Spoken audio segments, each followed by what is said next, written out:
ওম শান্তি। আজকের মুরলির তারিখ 25শে এপ্রিল 2024। প্রাত মুরলি মধুবন। মিষ্টি বাচ্চারা, এই পুরুষোত্তম যুগই হল গীতার এপিসোড। এই সময়ই তোমাদেরকে পুরুষার্থ করে উত্তম পুরুষ অর্থাৎ দেবতা হতে হবে। প্রশ্ন: সর্বদা কোন বিষয়ের প্রতি মনোযোগ থাকলেই তরি পার হয়ে যাবে? উত্তর: সর্বদা যদি এটাই লক্ষ্য থাকে যে আমাকে ঈশ্বরীয় সঙ্গে থাকতে হবে, তাহলেও তরি পার হয়ে যাবে।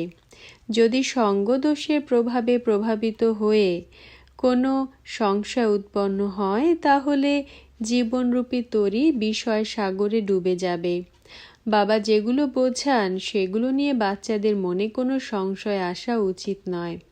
বাচ্চারা, বাবা তো তোমাদেরকে নিজের সমান পবিত্র এবং নলেজফুল বানাতে এসেছেন, তাই সর্বদা বাবার সাথেই থাকতে হবে। ধারণার জন্য মুখ্য সার। প্রথম পয়েন্ট: যেটা অতীত হয়ে গেছে সেটা নিয়ে চিন্তন করা উচিত নয়।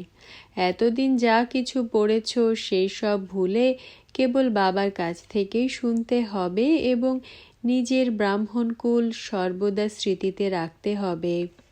দ্বিতীয় পয়েন্ট: সম্পূর্ণ নিশ্চয় বুদ্ধি হয়ে থাকতে হবে। কোনো ব্যাপারেই সংশয় প্রকাশ করা উচিত নয়।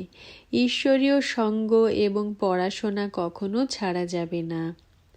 বরদান: আত্মিক প্রেমিকের আকর্ষণে আকৃষ্ট হয়ে পরিশ্রম করা থেকে মুক্ত থাকা। আত্মিক প্রেমিকা ভব। ব্যাখ্যা: প্রেমিক তাঁর হারিয়ে যাওয়া প্রেমিকাদের দেখে খুশি হচ্ছেন। আধ্যাত্মিক আকর্ষণে আকৃষ্ট হয়ে নিজের সত্য প্রেমিককে জেনে গেছো, পেয়ে গেছো, যথার্থ ঠিকানাতে পৌঁছে গেছো।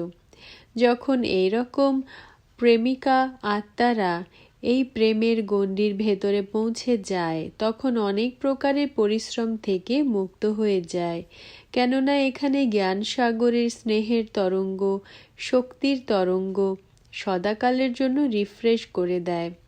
এই মনোরঞ্জনের বিশেষ স্থান, মিলনের স্থান তোমাদের জন্য প্রিয়তম বানিয়েছেন।